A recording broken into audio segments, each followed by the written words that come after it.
Hello, and welcome back to the Live Lightly podcast. I'm your host, Jessica Franklin, and today I'm so excited to bring you such a special guest. Her name is Jo Ruxton.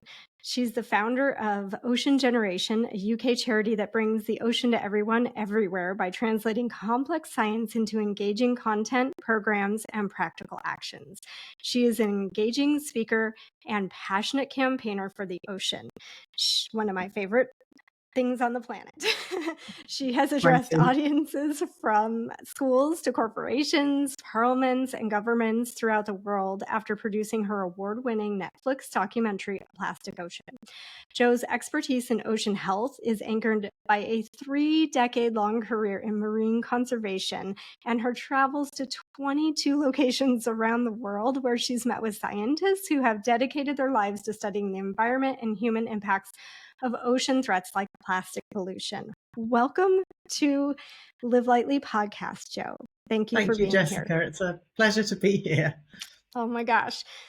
So I just have to start by saying that when I very first reached out to you, I had no idea actually who you were. You've done so much in your career. It's amazing that I didn't know who you were, especially because your documentary was, I want to say, the very first one that I watched immediately when I learned about plastic pollution. Of course, I started digging, and that's the first thing I found. It was back in 2017. Yes. My son was in kindergarten, and it was Earth Day, and the service at my spiritual center was having kind of an Earth Day celebration and education during service. And that's when I learned about plastic pollution. I was quite aware of a lot of the other things going on in the environment, but that was not one of them. And so I just dug right in and learned everything I could about it, because I thought, oh my gosh, I was being, a good recycler and it's ending up in the ocean, really? So yes, thank you for that documentary. And I just want to welcome you to talk about your career and what led you to that. And then we'll talk about your current organization and what amazing work you're doing with that. Gosh, it's been quite a windy road, my career. It's probably best to start at the most relevant bit. I was based in Hong Kong, raising my family there. And I ended up working for WWF and Wildlife Not Wrestlers, I hasten to add. And I've been invited to start their marine program because nothing was being done to protect the marine environment. And the government only had legislation to protect above the high water mark, so nothing in the ocean, nothing in the shoreline. And Hong Kong's a very interesting place. People think of it as high rise and finance and very crowded. But in fact, that's not the case. Only 40% is country park, and only about 20% has actually been built on. There's lots of islands that are uninhabited. There's beaches. There's so much more to Hong Kong, and it also has more species of coral than the whole of the Caribbean. Wow. Plus a resident population of pink dolphins and another of finless porpoises, and nobody seemed to know about it. And to make matters worse, when I joined, they were about to start building Hong Kong's new airport, which was a 6-kilometre platform right in the area where the dolphins were using as their nursery ground. And then they were taking the sand to create that platform from the area where the corals were, washing the sand on site and smothering the corals in silt. But it's hard to argue with people, many of whom had come from overseas, to think about how to protect these places when even the local scientists had no idea that they were there. And when I say local scientists, I mean the biology teachers who had grown up in Hong Kong, because there was just no thought about the ocean. And if people don't know about something, they can't care. I think what impressed me the most was how much people cared once they knew, and how quickly it was to turn things around. Getting legislation in for the first marine protected areas took 4 years. To bring in the first 4, there's now 7 if you compare that to New Zealand, it was a 12-year journey to get their first marine protected areas in. Wow. But the other thing was noticing the change in people once they cared. The pink dolphin that nobody knew about, by the time the handover from Britain to Hong Kong came, the dolphin was featuring on many of the souvenirs that were going out at the time. And it's certainly, the tourists know about it. It's really something that's really captivated the hearts of the people there.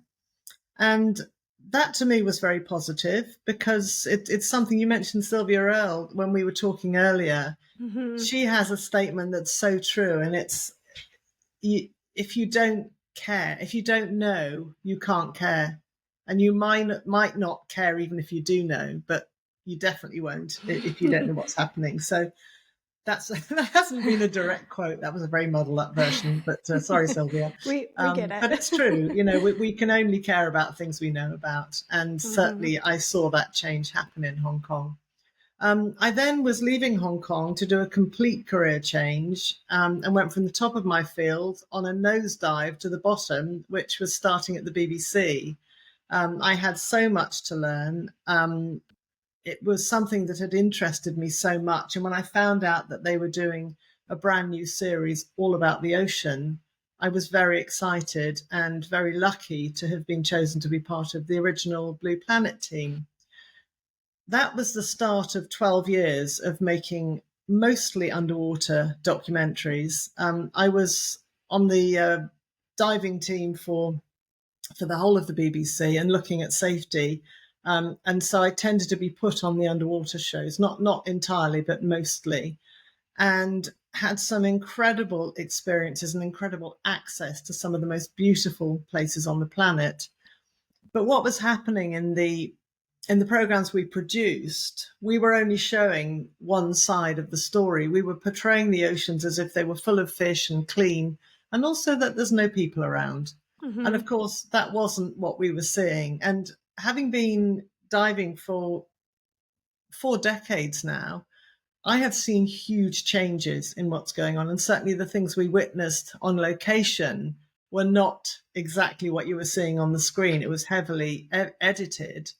And I just thought if we keep showing the ocean this way, then people are going to continue to treat it as a reciprocal for our trash and our pollution, and that it will never be protected as it needs to be. Mm-hmm.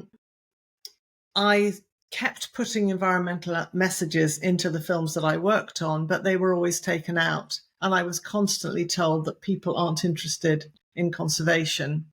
And I didn't think that was the case. But I also thought, well, how can they be if they don't know where the problems are?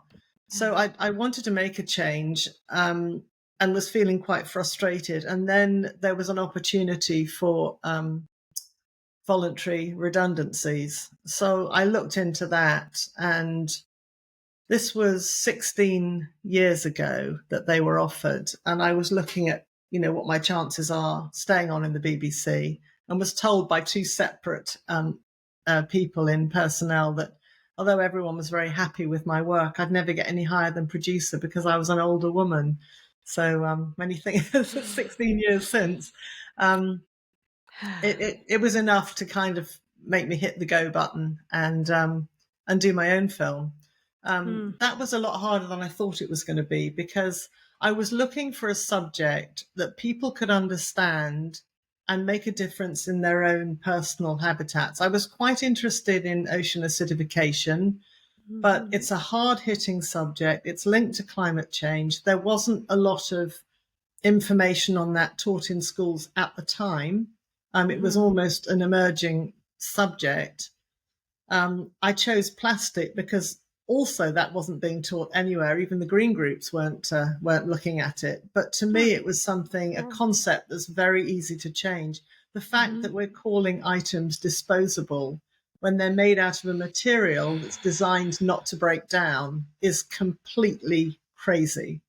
And once you think about that in your head, it's very easy to come up with alternatives and not to use it in the first place. I'm old enough to remember times when buying water in a plastic bottle was an absolute joke. And why we do it, particularly if you're lucky enough, as both of us are, to live in a country where you can turn on the tap and get clean water, what on Mhm. earth are we doing? Particularly now that we know about the transfer of chemicals that can go from plastic into the items that they're wrapping up.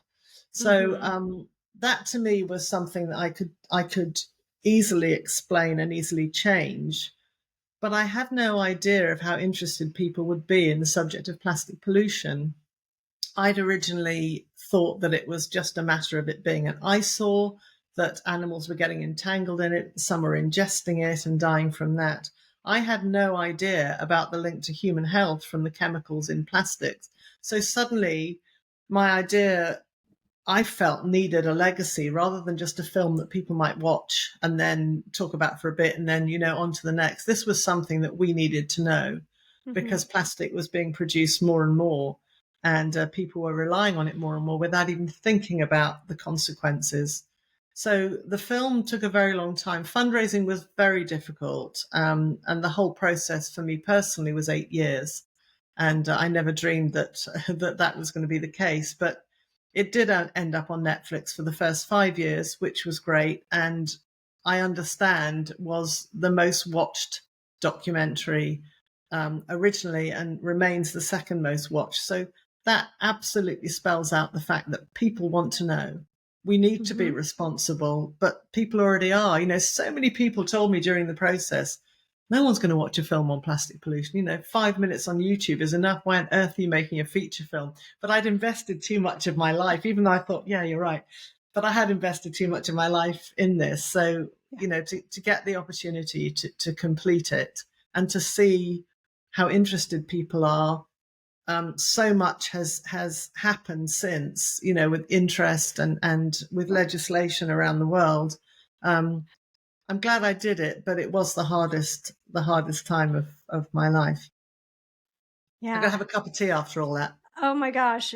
Thank you. So much that you said there. I don't even know where to begin. So did you learn about the impact on human health as you were filming the documentary, or yeah. Yes, and it's a very difficult one to measure because you can't legally experiment on humans. Um, the link that I was told when I originally went out to the center of the North Pacific with a team of 6 scientists was that plastic has a two-way reaction with chemicals. So chemicals are used in the manufacture of plastic, and these can leach out, and Mhm. they can leach into the ocean or into the bodies of the animals that end up feeding on them. Mhm. But they also will attract chemicals like a magnet from the day that plastic goes into the water. So the longer it is in the ocean, the more of these it will attract. Mhm. And And these chemicals you're speaking about are chemicals that run off into the ocean from the earth, like yes, pesticides from and things like that. agriculture and industry, and Okay. yes, just the general pollutants that go out. So the Yes. chemicals we're talking about have been linked to all kinds of critical disease, from Mhm. um, autoimmune deficiencies, cancer, infertility, cognitive and behavioral disorders. A lot of these things you're hearing more and more about. Mhm. Now, what happens when plastic goes into the ocean is it doesn't break down, but it breaks up. When Mhm. it's subjected to sunlight, to wave action, salt water, it gets brittle. Old plastic gets brittle and Mhm. it breaks up into smaller and smaller pieces. So then there are more surfaces available for these chemicals. And you might think, well, I don't eat the guts of a fish. If the fish eats it, that's Right. a shame. But the thing these Yeah. chemicals like more than plastic is fat. So when it's consumed by the fish, it gets released and stored in their fatty tissue. And those are Mhm. the bits that are consumed by humans. And whilst whilst we have a choice of whether to eat fish or not, Mhm. many people rely on fish as their main source of protein. Yes. So the fact that we know that this is bad for the planet, bad for human health, very bad for the ocean and everything in it, why on earth are we continuing to let it go in there? I don't care what solutions people come up with. It has to be one that stops plastic getting into the environment. Yes, and ultimately, you would hope eventually someday stops plastic from getting into consumers' hands at all in the first place. There is Um, that, but mhm, don't forget, plastic is an incredible material, and it's yes. saved nature many times. I think of all the schools I go into where the pupils are sitting on plastic seats, lots Mhm, of mhm, audiences that are on plastic seats.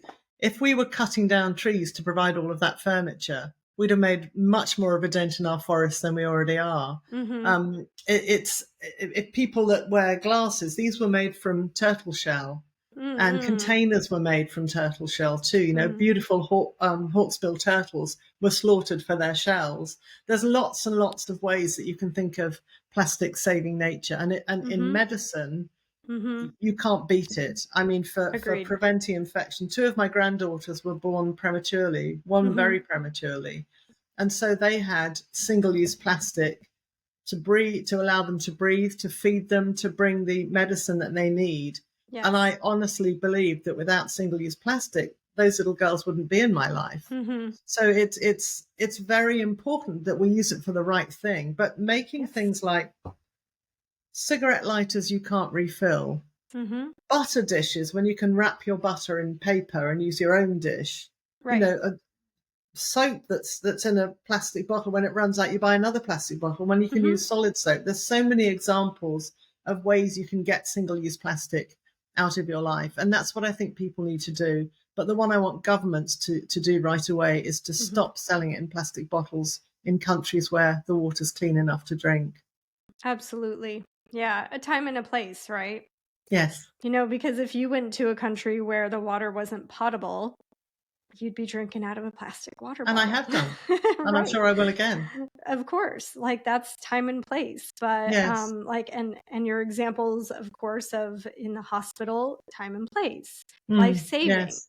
not Yes. everyday use for billions of people around the planet, No. especially in places with no infrastructure for and we don't even have the correct infrastructure to No, recycle no, we it don't. We've been here. sending ours overseas for a very long time, and Yeah. and to countries that we knew had no way of dealing with it. It's wrong on so many levels. Well, and that's really how it's entering the ocean, correct? It's not entering the Yes. ocean because we're dumping it into our Well, oceans. some of us do. I mean, some people will drop. I mean, if you drop plastic on the street, Sure, all of our but we're streets are not. designed to drain rainwater away. It's going to find a Mhm. way. It will. That's so true, but that's, I would say we're not dumping it directly into the No, ocean. We're shipping it to other countries and where paying they them will. to take it, and they're dumping it into the ocean, and that's how Yes. it's getting there. Is that correct? Yes, yeah, or they Yeah. dump it into rivers, or Mm. even in Same. forests and things. You know, it gets washed in. It'll find a way.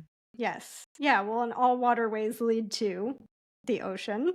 Yeah. And here I am, like, and so I know exactly what you're talking about. I'm, Mm. as the crow flies, a mile away from the Pacific Ocean on the west coast of the US. And so, yes, all of our drains, if the plastic bottle in the gutter makes it down the drain, it's going to the ocean. So that's Yeah. how it makes it into the ocean here. And luckily, we have so many wonderful organizations and people who do cleanups around our beaches that we don't really have to have the inconvenience of seeing it in our ocean or on the beaches too Mm. much. I mean, it's Mm. there. Like every time I go, I can definitely pick up Yeah, a you find small it. bag full Mm. of full Yeah. of plastics, especially the tiny little ones as they break down, the microplastic pieces. Yes, And and then the nanoplastics we're only just mhm, beginning to find out about, and they're getting into the air.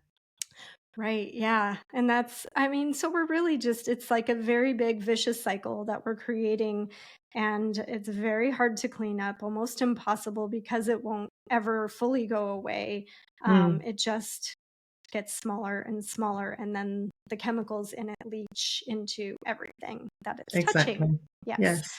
And so just getting back to like what you said, using things that are not packaged in plastic in our Mm. day-to-day lives can be a huge way that individuals have power to contribute to making a positive change and shifting in a new direction, just Yes. turning turning the tides, I Mm, guess we could say. exactly.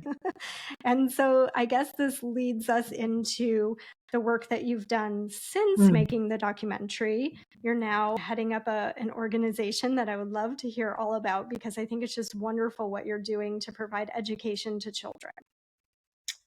Not just children, actually. I would call it everybody, It's because true. for me, every day is a school day, and I don't see why any of us should stop learning. But certainly, a lot of our programs have been geared towards the under 25s, Mm-hmm. whether it's through gaming, through more formal schooling, or some of the programs that we're running with young people. So we started off the first 12 years working only in the plastics arena, and having seen the changes that have happened and how many other organizations are now looking at those problems and producing education materials, I wanted to move on. I wanted to move on for myself as well.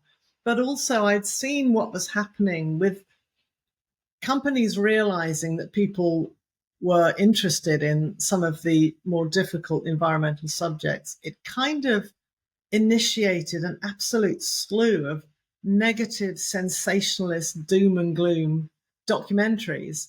And Mm-hmm. to me, that's even worse, because if people think there's no hope, not only does eco anxiety grow, but people think there's no point trying. Mm-hmm. And that's why we changed our name to Ocean Generation. I honestly feel that this particular time on the planet is like no other, because we have never had all of the information that we have now to find out where we've made our mistakes. We have all the science behind them, and we have all the solutions that can put things right. Our biggest challenge is getting the right people on board. So corporations, governments, politicians, Yeah. whoever is not doing the right thing. And there's so much information out there. There's just no excuse for carrying on. I saw something today on Facebook. It was actually Sylvia Earle's daughter had posted it, showing factory ships fishing for krill. Now, this is to go to expensive restaurants around the world. Very few people that could afford to eat it, but huge amounts of krill. Krill Hmm. is the heartbeat of the whole Antarctica system. From Mm-hmm. seals to seabirds to whales to penguins, they all rely on krill to exist. If we Mm-hmm. start taking all of that away, it's hard enough for it, because part of its life cycle, it needs ice. And obviously that's decreasing too. Mm-hmm. Why is it allowed? Why are these people even considering doing it when we know it's wrong? So Mm-hmm. that's where the challenge is, getting these people to understand and to change their ways. But the other side that we're doing is putting hope back, because of the fact that we have all this knowledge, because of the fact that, yes, these things are happening, but we know what we can do about it. And Mm-hmm. it's not just that. We're taught very little about the ocean when we're growing up. Even when I go to schools now and I ask the students and the teachers, where do we get our oxygen from? Most of them will say the trees. And they're Mm-hmm. not wrong. We do get some Mm-hmm. from trees. We get Mm-hmm. 20%. Why aren't we taught from the earliest age that half of our oxygen comes from the ocean, that it absorbs much of our CO2, that it's also our biggest ally in climate change because it's absorbing the heat that we produce?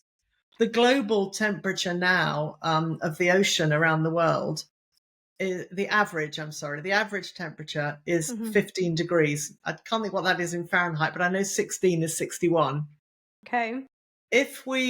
If the ocean wasn't absorbing that heat, the average temperature would be 50 degrees centigrade. And I'm sorry, you're going to have to look that one up, because everybody's on centigrade apart from the US. But Right, right. there's a challenge for you. Okay. But can you imagine that? And that's the average. We're not talking about the equatorial areas. So the Mm-hmm. ocean's doing that for us. It is our biggest ally. It keeps us alive. Why don't we grow up knowing that we might treat it better? So that's Mm-hmm. the other thing, is to get people to love the ocean, understand how important it is for our very existence, but also to enchant them with some of the amazing wildlife that's in there. You can't help loving it when you read about some of these creatures. I mean, as a diver, I see them, I hear them. There's so much that fascinates me. but people just feel this disconnect from the Mhm. ocean. And to Mhm. give you an example of that, I was asked to speak at a conference that was being held in Kazakhstan. And Mhm. one of the questions I had was, why should I care about the ocean? Kazakhstan doesn't even have a coast. And I said, because every second breath you take comes from the ocean. So you need to respect it and care about it. He said, I had no idea. That's going to be my take home from this whole conference. And that's the effect that we want Ocean Generation to have. Let people realize it's so fundamental, and to make sure that it becomes part of all schooling, because it absolutely has to be. Tell me a little bit about your how people can bring it into their schooling if they wanted to, because I feel like you can access it either at home, or if you're a teacher, you could access your Yes, programs. absolutely. Yeah. On our website, it's all Mhm. there. The Ocean Academy has programs that they can download. There's just keep an eye on the website. There's so much happening, and also anyone who's on Instagram. Firstly, anybody who follows us on Instagram, we will plant one mangrove tree for every follow, which I is love something that. good, because did you know one mangrove tree will sequester 4 times the carbon that a terrestrial tree will? Mm. So don't think of them as swamps and dirty areas where Shrek lives. These are beautiful trees, and they're a critical habitat. So that's one thing you can do. But also on Yes. Instagram, every day there's something that's going to fascinate you. It's so And I've been fascinating. studying and working in, the marine field for so long, and I absolutely love our Instagram posts. And I take absolutely no credit for it. It's our brilliant No? social media team. Really? It's Mm. amazing. So that's how I originally stumbled upon your You did. organization. You It did. was just coming into my feed, and because this is the kind of stuff I'm into, of Yes. course. And Yeah. so it was there, and I just, one day I had time and I clicked on it and I looked at a lot of your different posts that you offer, and Yes. instead of gloom and doom, it was definitely an educational experience and It is. beautiful pictures and videos, and at the same time as educating people about what the problems are in a lighter way, so that it's not so heavy and doom and gloomy, I think is a Yes. nice approach for attracting people who are maybe not so into it as I am. you No, know absolutely. yeah. And the other thing which I think is really important is the way that we are trying to reach 50 million people and turn them into what we're calling imperfect Mhm. environmentalists. One of the problems that people get worried about is that they think that to save the planet, they have to be vegan, they have to never drive a car, they can never fly, they can't go on a boat with an engine, they have to be zero waste, all of these things. And there are people that live like that, and I have Mhm. nothing but admiration for them. But Mhm. if everybody changed one thing, even if it was not buying water in a plastic bottle, each person, if 50 million people did that, the Mhm. difference that would make is far greater than the handful of people that are doing everything. I'm a perfect example of an imperfect environmentalist. I'm not even vegetarian. I Mhm. drive a car. Yes, it's a hybrid. I Mhm. do fly because I go to other places to give talks or to do filming, and I'm certainly spending a lot of time on boats. I'm Mhm. pretty good with my waste, the waste side of things. I do what I can, and I try and tell people as much as I can to get the message out there. But be an imperfect environmentalist rather than carrying on contributing to the problem because you think it won't make any difference. It will. Yes. And if you tell 10 people, that's the other thing. If you tell 10 people about something like the plastic, and then Yes. each of those 10 tell 10 people the next day, and 10 of those the next day, and so it goes on, after 10 days, you could reach the population of the planet. That's the power of Wow. 10. I didn't know that. Yeah, work it out. It's quite interesting. I had to put it on paper. That is incredible. You would think it'd be like after 1,000 days Yeah, that yeah. you could reach the entire planet. But wow, Mm. that is truly amazing. So if you just think about it that way, Yeah, why you can be wouldn't very you powerful as an talk individual. about it? Yeah, Mm, yeah, we do have power. And I mm. love that message. And I'm like you, I'm doing everything that I can, but nothing is perfect. And, still driving car and eating meat, but just choosing different ways and Yeah, doing it doing more less vegetable days. often. Yes. And the meat that I eat is from a regenerative farm here in locally, right, in Southern California, and Yeah, not shipping it across from Uruguay or something. exactly. Yes. Exactly. And also, if people are stuck, just again going to our website, Yeah. oceangeneration.org, there's so much Yes. information on there that they can use and just follow, because we do want to bring the ocean to everyone everywhere, not in a scary tsunami type way, Right. just in a way that makes them fall in love with it, because that's what's going to get people to want to protect it. I agree. And I would like to talk just a little bit in depth. I know you have a program for it's 16 to 25. Could you Yeah, talk but a little bit about that that's specifically? kind of that's the bracket. But people younger and people older, people up in their 60s have been following those. The Wavemaker course, you can Yes. sign up for one for free. Yeah. You will learn so much about yourself as well as learning about the ocean. And the whole point of it was to make people understand how they can bring an element of sustainability into whatever job they end up doing and how they Mm-hmm. can influence others. And the first Yes. part of it is called Finding Your Superpower. And Mm-hmm. Finding Your Superpower looks at the things that you love doing, the things that you have done, the things that you're good at, what Mm-hmm. you value in life, and getting the combination of those and matching them to things that you could do that you might Yep. never have considered that would be That's right up your street. what I love about it. That is exactly what I love about it because it teaches them to bring in this new element of what they just learned into Mm, whatever else they have done in the past that they loved, exactly. and I just it is so magic. Yes. Yes. So, thank you for creating that because it's a resource that I It's think, like you very much said, a could team be effort. for anyone, No, you this is know? that. Don't thank me. Honestly, I have an incredible team of people that I work with. And, yeah, so I think that when you said up to 60, I mean, it's endless really though. Like you could be retired Oh and gosh, yes, do absolutely. do I'm this. actually developing one for older people called Wavemakers Beyond, I because love I it. feel, I'm at the wrong end of 60 now, and I feel that there's so much that people like me can give back. Mhm. We've all experienced so much in life. We've all coped with a lot.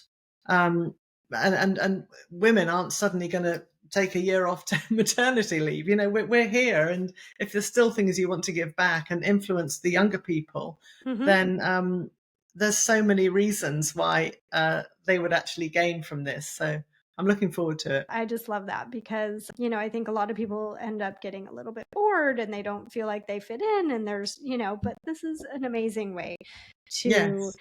redirect.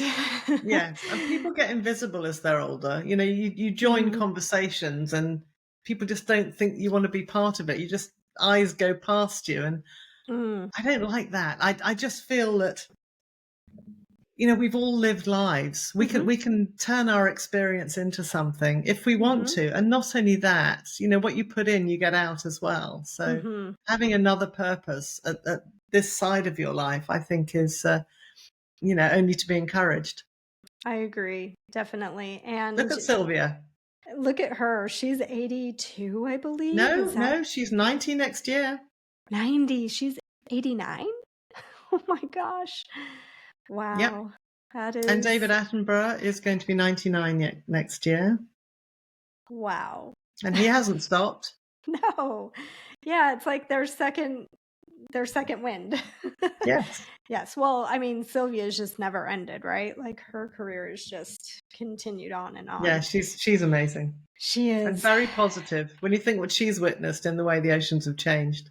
And yet she's still excited about it and still feels there's so much that we can do. Yes. And can you, I just want to go back to that just a little bit before we wrap up. Hmm. The changes that you've seen over the years of being in the ocean from day Yes. one to today. I would love to hear what you've seen besides plastic. Um, Yes, I mean populations. there are still a lot of places to celebrate. And Hmm. actually one of the programs that Sylvia has is Hope Spots, Yes. where she finds places that are very prolific and so much biodiversity and then Hmm. looks to protect those. Hmm. I've definitely seen changes in coral reefs. I've seen a lot Hmm. of bleaching and corals being covered by algae as they've died. Mm-hmm. But at the same time, I've also witnessed recovery and replanting of corals and how quickly they can recover. So again, it's a case of protecting areas and putting funding into these kind of programs because they work. Mm-hmm. Also, how quickly areas can recover when you give them a break.